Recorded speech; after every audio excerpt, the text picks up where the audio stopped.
안녕하세요. 오늘도 사연 살롱을 찾아주셔서 감사합니다. 경기도에 사는 50대 초반의 여성이에요. 저는 어릴 때 부모님이 이혼하셔서 엄마와 둘이 어렵게 살았어요. 이혼한 아버지는 제가 중학교에 들어갔을 때 돌아가셨다는 소리만 들었지 얼굴을 제대로 본 적이 없었죠. 바쁘고 힘든 엄마가 저한테 신경 쓰지 않도록 뭐든 알아서 하는 게 어린 나이에 습관이 되었어요. 저는 엄마가 생계를 위해 갖은 고생을 하는 걸 보며 하루라도 빨리 이런 생활에서 벗어나고 싶다는 생각만 했어요. 얼른 어른이 돼서 답답한 환경을 떠나 자유롭게 사는 게 꿈이었죠. 대학교에 가서도 저는 공부를 하며 아르바이트를 해야 됐기 때문에 캠퍼스 생활을 즐기는 다른 애들과는 다르게 여전히 생활에 찌들어 있었어요. 그러다가 대학교 3학년 때 대학원에 다니는 남자 선배를 알게 됐어요. 제가 전공 수업에 들어가면서 처음 봤는데 선배는 저를 전에 봤다고 하더라고요. 선배는 제게 아주 적극적으로 다가왔어요. 이제 주말에는 다른 약속 잡지 마. 나하고만 만나는 거다. 저도 저 하고 싶은 게 있을 수 있잖아요. 왜 선배 말 들어야 되는데요? 나랑 사귀잖아. 사귀면 남자친구가 제일 먼저여야지. 제가 선배랑 사귀는 거예요? 내가 보자고 해서 나왔으면 사귈 마음이 있어서 나온 거잖아. 난 그렇게 이해했어. 그러니까 너도 그런 줄 알아. 나는 일방적인 말들을 저에 대한 호감으로 받아들였어요.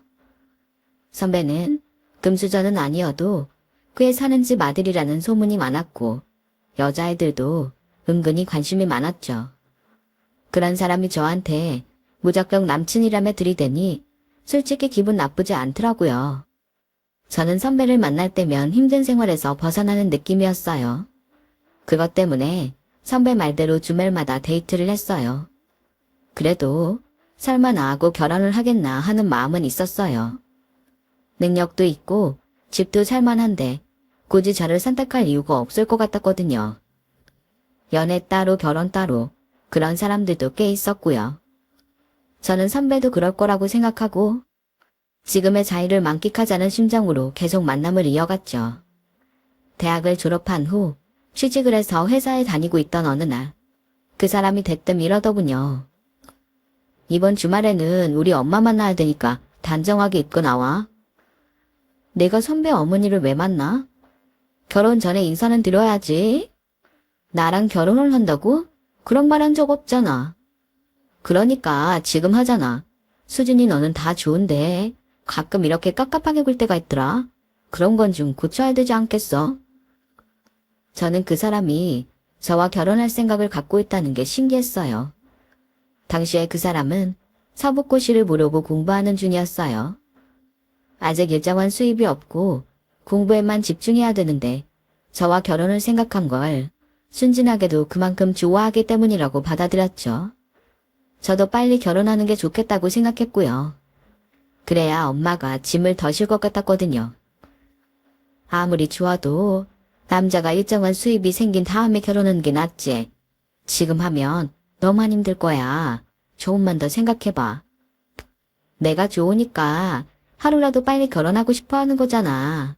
게다가 우리 형편을 생각해봐. 선배 같은 환경의 사람이 나한테 좋다고 결혼하자고 하겠어? 제 고집의 엄마는 결국 뜻대로 하라며 항복하셨어요. 엄마는 선배가 인사 왔을 때 따뜻하게 맞아주시고 없는 중에도 고급 식재료를 사다가 정성껏 상을 차려주셨어요. 그에 비해 저를 본 선배 어머니는 싸늘하기만 했죠. 나는 아직도 네가 마음에 들지는 않는다? 형식이가 비록 아버지를 일찍 여의었지만 우리 정도면 더 괜찮은 집안하고도 사돈 맺을 수 있거든. 그냥 너 하나 보고 결혼하겠다는데 내가 더 말릴 수가 없어서 어쩔 수 없이 허락하니까 네가 알아서 잘해야 된다. 지금이야 고시생이지만 미래의 변호사잖아. 하며 그날 혼수 목록 적은 걸 저한테 주는데 보기만 해도 기가 질렸어요. 웬만한 집도 그런 혼수를 하려면 부담이 크겠더라고요. 저는 고민하다가 제가 저금한 통장과 함께 엄마에게 혼수 목록을 보여드렸어요. 네가 꼭 결혼하겠다니 그 집에서 해달라는 거 해줘야지. 그 어머니도 변호사 될 자식이니 대접해달라는 거 아니겠니? 모자라는 건 어떻게든 해볼 테니 식장하고 드레스 같은 거나 잘 알아봐. 라고 하시는데 엄마한테 미안하고 고마웠어요. 엄마 부담을 덜어주려고 결혼을 서두른다는 게 더 큰 짐을 안겨준 꼴이 됐으니까요. 대신 결혼해서 더 효도하겠다고 마음속으로 다짐했죠. 엄마는 여기저기서 돈을 끌어다가 제 혼수를 장만하셨고 저는 드디어 선배와 꿈에 그리던 결혼을 했어요. 결혼 후 6개월 정도는 참 행복했던 것 같아요. 남편은 아침을 먹고 공부하러 가서 밤늦게 왔지만 저는 그동안 회사에서 일을 하고 있었기 때문에 괜찮았어요. 가끔 제가 야근을 하는 날이면 밖에서 만나서 야식을 먹고 집에 같이 들어오곤 했는데 그게 꼭 연애할 때하고 비슷한 느낌이었어요. 주말에 시댁에 가면 시어머니가 노골적으로 무시하며 저한테 눈도 안 마주치고 접시 같은 거 손도 못 대게 하는 게 힘들긴 했어도 남편과 알콩달콩하게 사니 다 눈 감고 지나가게 되더라고요. 저는 남편 공부하는 데 지치지 말라고 보약도 지어주고 새벽마다 몸에 좋다는 음식들을 하느라 제가 더 피곤해지곤 했어요. 그 정도야 어느 집에서나 아내가 하는 역할이니 불만은 없었어요. 당연하다고 생각하며 생활비에 남편 공부하는 데 들어가는 비용까지 전부 제가 다 책임졌죠. 시어머니는 저랑 결혼한 남편이 얄밉다며 한 푼도 지원해주지 않았어요. 당신 지금은 엄마한테 섭섭할 거야. 그래도 내가 사법고시 합격만 하면 엄마한테 큰 소리치고 이게 다 당신 덕분이라고 할 거니까 조금만 참아. 그럼 엄마도 마음 바뀌고 당신 인정하실 거야. 나는 남편의 말을 위로 삼아 저도 그런 날이 오기를 기다렸어요. 하지만 남편은 그해 사법고시에 떨어졌고 저는 다음 해를 기약하며 또다시 혼자 가정을 책임지며 일을 해야 했어요. 그때부터 시어머니의 잔소리가 시작됐어요. 네가 제대로 내조를 못하니까 형식이가 컨디션이 안 좋아서 실력 발휘가 안 되는 거잖아. 무슨 지일이 그렇게 대단하다고 정상적인 밥상 한 번을 안 챙기고 애가 새벽마다 미숫가루만 먹고 나가게 해? 어머니, 그게 선식인데 그 이가 직접 주문한 거예요. 아침에 그거 먹는 게 속 편하다고 했어요. 그리고 제가 제 일이 더 중요한 게 아니라 지금 저희가 생활을 하려면 저라도 벌어야 되니까 회사 열심히 다니는 것 뿐이에요. 형식이가 그럼 네가 돈 벌어다 주니까 눈치 보이는데 제대로 된 밥상 차려달라고 말이 나오겠니? 네가 그렇게 회사 다니는 유세를 떠는데 지금 내 아들이 돈 못 번다고 네가 일하는 거 생색내고 싶은가 본데 너야말로 다음에 우리 아들 사법고시 못 붙으면 쪽 떠날 각오하고 있어. 다며 막말을 하는데 너무 기가 막혔어요. 저는 남편이 제 편을 들어줄 거라고 기대하며 어머니와 있었던 일을 얘기했어요. 그런데 남편은 퉁명스러운 표정으로 엄마가 틀린 말 한 건 아니지. 솔직히 내가 맨날 선식 먹고 싶겠어? 그것도 하루 이틀이지. 아무리 내가 좋아서 시켰다고 해도 선식만 먹고 나가게 하는 게 잘했다고 볼 수는 없지. 그럼 내 눈치 보느라 밥 차려달라는 말 못했다는 거야? 나 어차피 당신 저녁 먹을 반찬 다 해놓고 나가는데 그냥 차려달라고 하지 그랬어. 글쎄다. 네가 말은 그렇게 하지만 막상 그러려고 하면 막 바쁘다고 난리치고 일하는 티내는데 무슨 말을 해.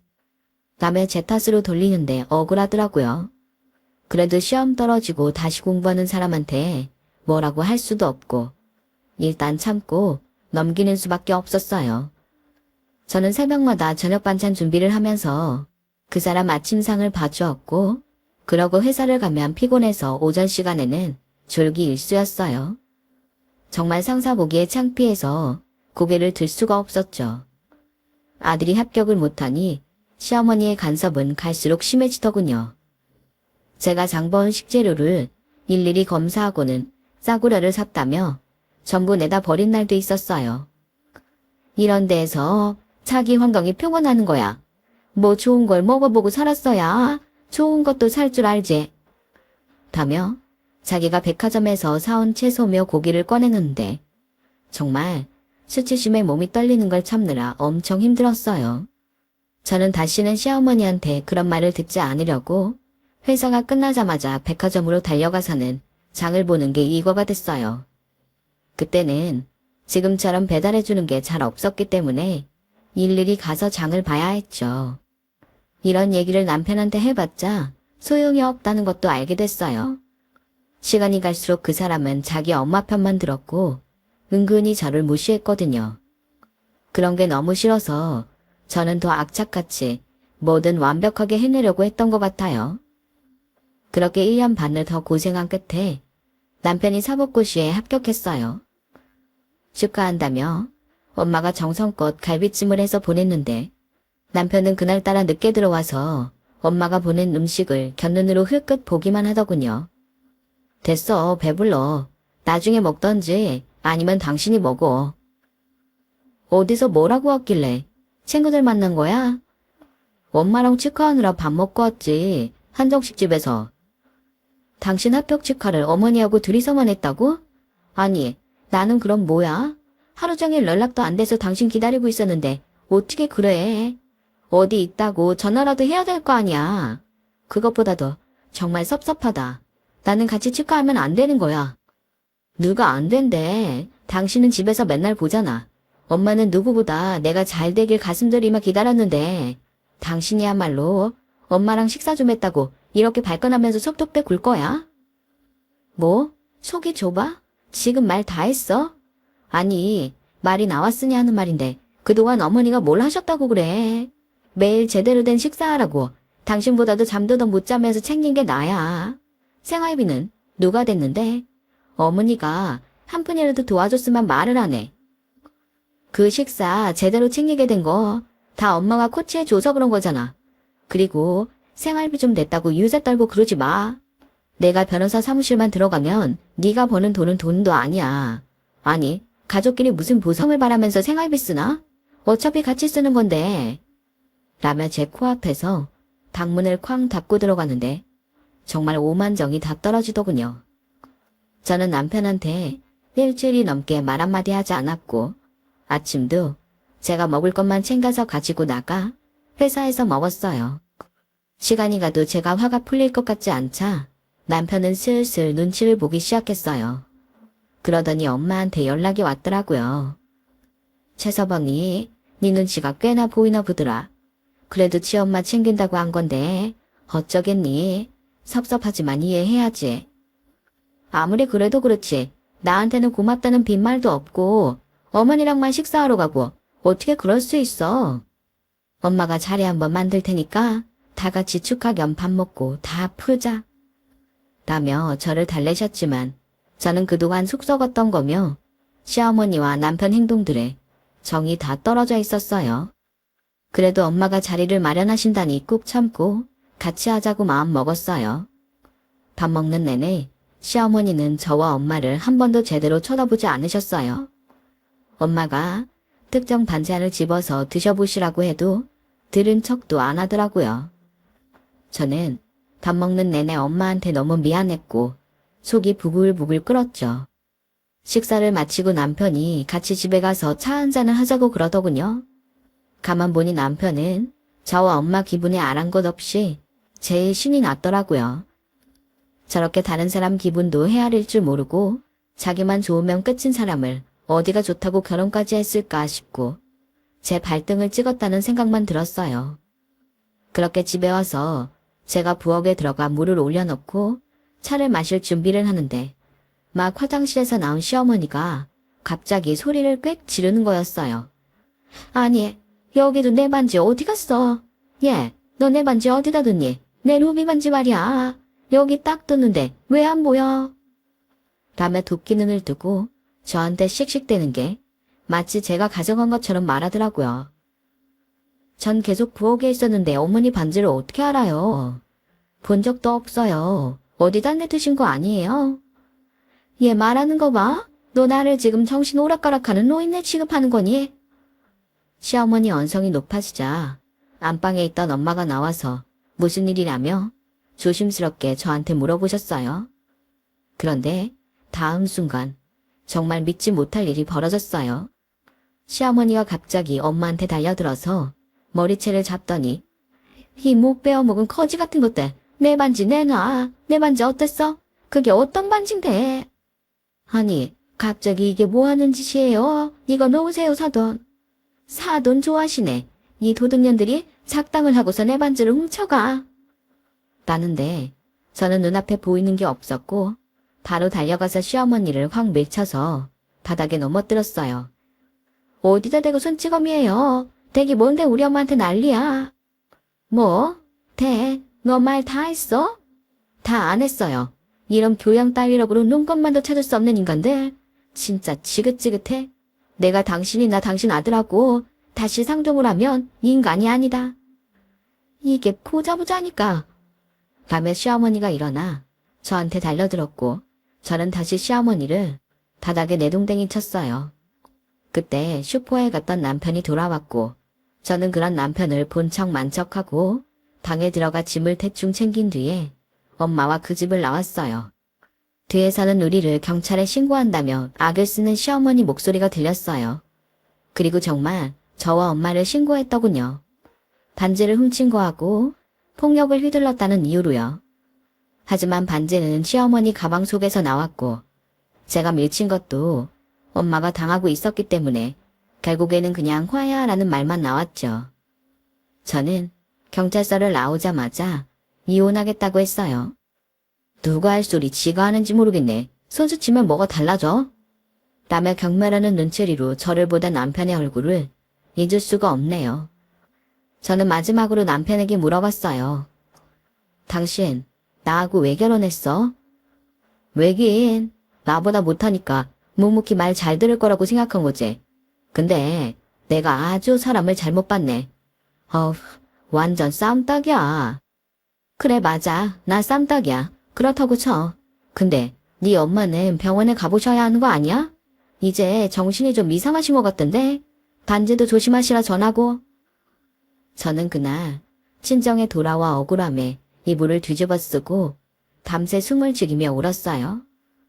아침이 되자 엄마는 저에게 해장국을 끓여주시더니 인생에 큰 공부했다고 생각하자. 더 나쁜 일이 있었을 수도 있는데 이 정도로 끝난 거일 수도 있어. 엄마, 미안해. 내가 사는 게 너무 힘들어서 좀 잘 살아보겠다고. 엄마가 반대할 때 한 번 더 생각하지 못해서 이런 일이 생겼어. 나 때문에 엄마도 이상한 일만 당하고 정말 미안해. 미안하긴 네가 왜 미안해. 네 잘못 아니야. 그 인간들이 몹쓸 것들이지. 하며 저를 위로해 주셨어요. 저는 이혼 후 한동안 남자라면 지긋지긋해서 쳐다도 보기 싫었어요. 일만 하고 집에 돌아와서 엄마와 함께 시간을 보내는 게 제 일과의 전부였어요. 그렇게 2년쯤 지난 어느 날 엄마의 하나뿐인 오빠이자 저의 외삼촌이 지병으로 돌아가셨어요. 가족이 없었던 외삼촌의 장례는 저와 엄마가 치루었고 엄마는 계속 슬픔에 잠겨 계셨죠. 그런데 장례 절차가 모두 끝나고 난 후 변호사가 찾아왔어요. 김성호 씨가 김정혜 씨 앞으로 유산을 남기셨습니다. 알고 보니 외삼촌이 싸게 사두었던 땅이 재개발로 값이 몇 배는 뛰었고 외삼촌은 거기에 건물들을 지어서 갖고 있었던 거였어요. 엄마는 그 사실을 알고도 외삼촌 재산이라며 욕심을 내지 않았는데 외삼촌이 돌아가시면서 엄마 앞으로 남기셨더라고요. 저희는 방 2개짜리 빌라에 전세로 살던 처지에서 갑자기 빌딩 몇 개를 가진 건물주가 되어버렸어요. 엄마, 이게 꿈이야 현실이야? 나 아무리 봐도 안 믿겨져. 그러게 말이다. 우리한테도 이런 날이 오는구나. 엄마 이제 고생하지 않아도 돼서 너무 좋다. 나 사실 외삼촌이 엄마 고생하는 거 나 몰라라 하는 것 같아서 좀 원망스러울 때도 있었거든.